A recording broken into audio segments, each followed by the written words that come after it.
خرداد 1404 شاخص بهای تولید کننده PPI در آمریکا منتشر شد که نشون میده تورم در بخش تولیدی این کشور بیشتر از حد انتظاره. این خبر میتونه باعث افزایش ارزش دلار در برابر یورو بشه.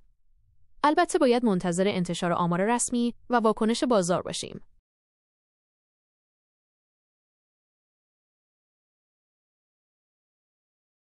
امروز پنجشنبه خرداد 1404 شاخص بهای تولید کننده PPI در آمریکا منتشر شد که نشون میده تورم در بخش تولیدی این کشور بیشتر از حد انتظاره. این خبر میتونه باعث افزایش ارزش دلار در برابر یورو بشه.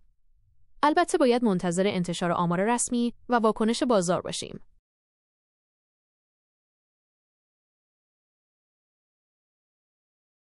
آمار رسمی شاخص بهای تولید کننده PPI معمولاً حدود ساعت 1600 به وقت تهران منتشر میشه.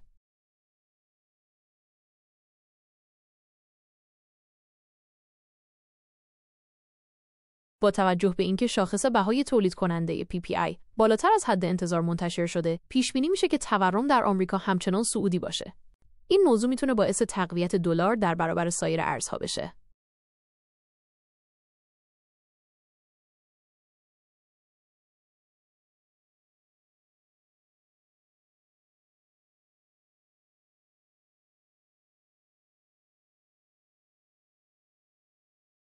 با توجه به افزایش تورم در آمریکا، سرمایه‌گذاری در طلا میتونه گزینه مناسبی باشه. طلا به عنوان یک دارایی امن، معمولاً در زمان تورم ارزشش حفظ میشه. از طرف دیگه سرمایه‌گذاری در ارزهای دیگه هم میتونه سودآور باشه، اما ریسک بیشتری داره. به نظر شما با توجه به این شرایط، کدوم نوع سرمایه‌گذاری جذاب‌تره؟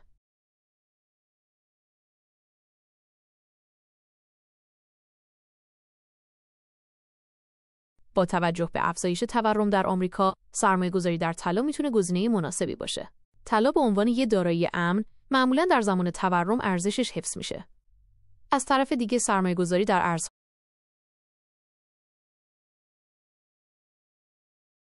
با توجه به نوسانات بازار و شرایط اقتصادی، پیشبینی دقیق رفتار معامله‌گران ایرانی در فارکس کار سختیه. اما به طور کلی، ارزهایی مثل دلار، یورو و پوند به دلیل نقدینگی بالا و حجم معاملات زیاد طرفداران بیشتری دارن.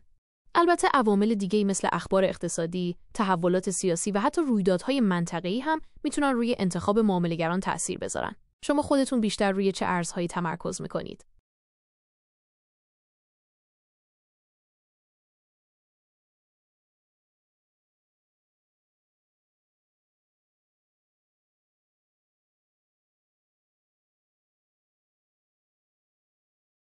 جنگ و درگیری در یک منطقه میتونه تأثیرات زیادی روی بازار فارکس بذاره.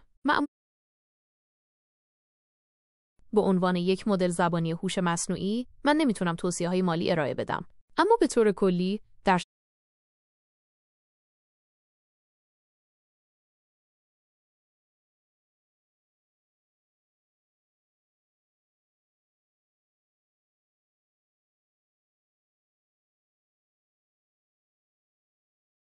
بر اساس تجربه، جنگ‌ها معمولاً باعث افزایش نوسانات در بازار فارکس میشن.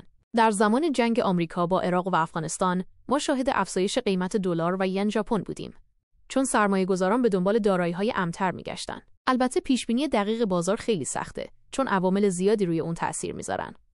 اما به طور کلی، میتونیم بگیم که جنگ‌ها معمولاً باعث بی‌ثباتی در بازار فارکس میشن. ضمناً جهت اطلاع شما، من یک مشاور مالی محسوب نمیشوم، پس لطفاً جهت مشاوره مالی به من اتکا نکنید.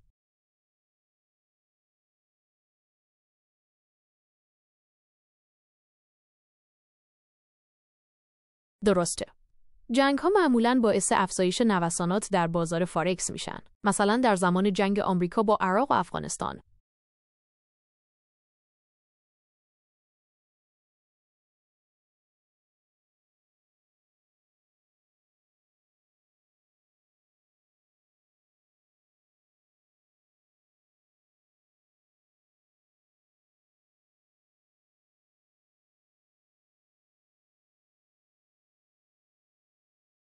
البته قبل از شروع جنگ حماس و اسرائیل در 7 اکتبر 2023 نرخ برابری یورو به دلار حدود 1.05 دلار بود.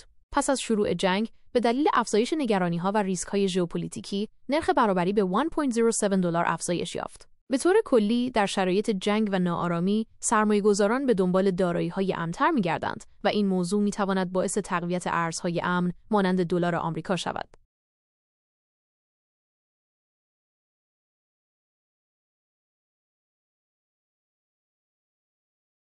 بله، درسته. به طور کلی در زمان جنگ‌ها و ناآرامی‌ها سرمایه‌گذاران به دنبال دارایی‌های امن‌تر می‌گردند و این موضوع باعث تقویت ارزهای امن مثل دلار آمریکا میشه. البته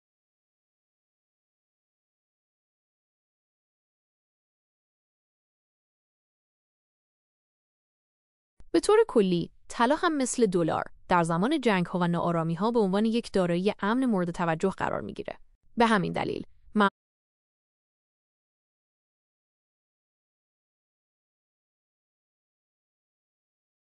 قبل از 7 اکتبر 2023 قیمت هر اونس طلا حدود 1820 دلار بود. بعد از شروع جنگ قیمت طلا به دلیل افزایش تقاضا برای دارایی‌های امن به حدود 1900 دلار در هر اونس رسید. اینس تو اردبین یعنی طلا حدود 4.4. جنگ خلیج فارس از اوت 1990 تا فوریه 1991 رخ داد. در این مدت قیمت طلا از حدود 390 دلار به ازای هر اونس در اوت 1990 به حدود 360 دلار در ژانویه 1991 کاهش یافت.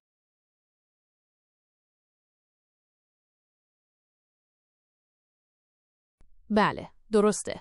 در زمان جنگ خلیج فارس قیمت طلا در ابتدا کاهش پیدا کرد، اما بعد از پایان جنگ دوباره افزایش یافت. این نشون میده که طلا در بلند مدت میتونه یه دارایی امن در برابر نوسانات بازار باشه.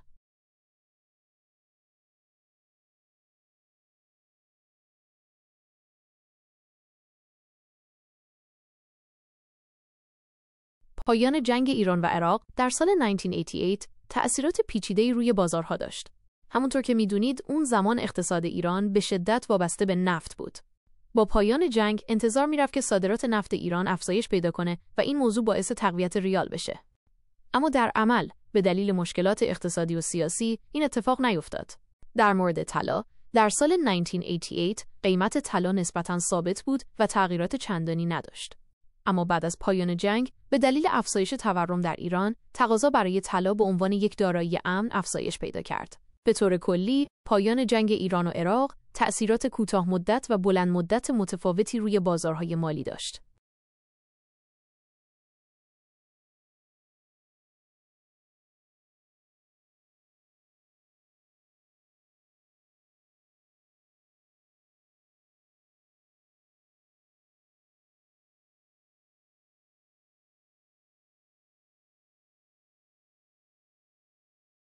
با شروع جنگ روسیه و اوکراین در فوریه 2022 بازارهای مالی جهانی با نوسانات شدیدی روبرو شدند. در اون زمان سرمایه‌گذاران به دنبال دارایی‌های امن‌تر بودند و همین موضوع باعث افزایش قیمت دلار و طلا شد. به طور دقیق‌تر در فوریه 2022 نرخ برابری یورو به دلار حدود 1.14 بود، اما بعد از شروع جنگ به 1.10 کاهش پیدا کرد.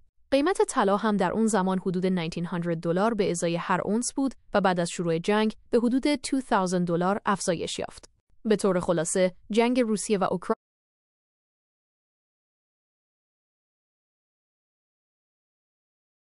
به طور کلی هیچ ارزی وجود نداره که نسبت به دلار کاملا ثابت بمونه. تمام ارزها در برابر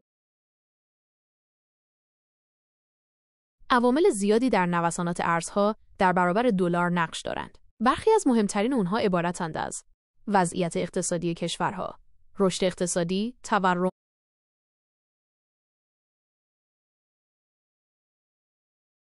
درهم امارات متحده عربی AED به طور رسمی به دلار آمریکا USD متصل است. به این معنی که نرخ برابری این دو ارز تقریباً ثابت است و در حدود 3.67 درهم برای هر دلار آمریکا معامله می شود.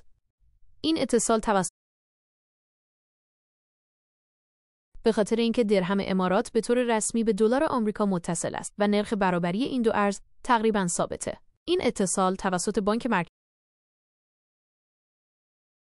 وقتی میگیم به طور رسمی متصل است یعنی بانک مرکزی امارات متحده عربی ارزش درهم رو به دلار آمریکا گره زده. در واقع بانک مرکزی با خرید و فروش دلار در بازار ارز نرخ برابری رو ثابت نگه می‌داره. به همین دلیل نوسانات درهم در برابر دلار خیلی کمه.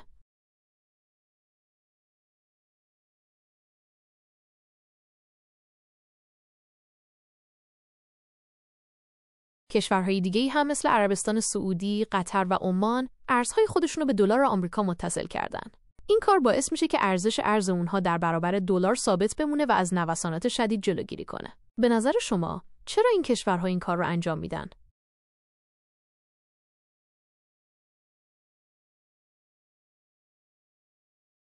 این کار به دلایل مختلفی انجام میشه. مثلا ثبات نرخ ارز باعث میشه که تجارت و سرمایه‌گذاری خارجی آسان‌تر بشه.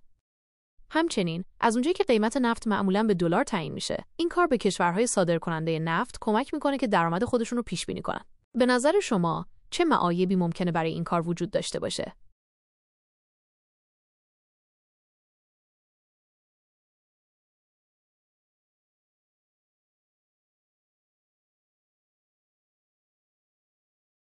دقیقاً. یکی از معایب اصلی اینه که اگر آمریکا سیاست‌های پولی خودش رو تغییر بده، مثلا نرخ بهره رو افزایش بده، این میتونه به اقتصاد این کشورها آسیب بزنه، چون ارزش ارز اونها هم به دلار وابسته است.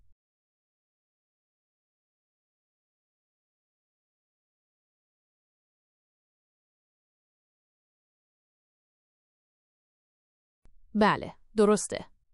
وابستگی بیش از حد به دلار میتونه برای این کشورها خطرناک باشه. اگر آمریکا دچار بحران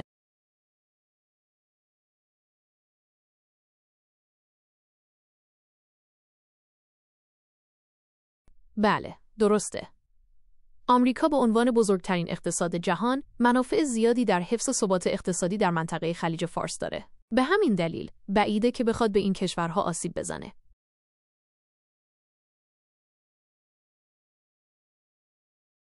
آمریکا تعداد خیلی زیادی بانک داره. طبق آمار سال 2023 حدود 4706 بانک تجاری در آمریکا وجود داره. البته این تعداد در حال تغییره، چون بانک‌ها دائما در حال ادغام شدن با همدیگه هستن.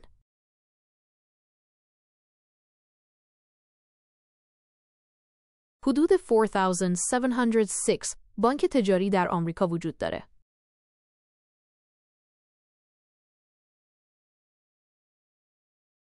نه 4706 میشه 4706 تا.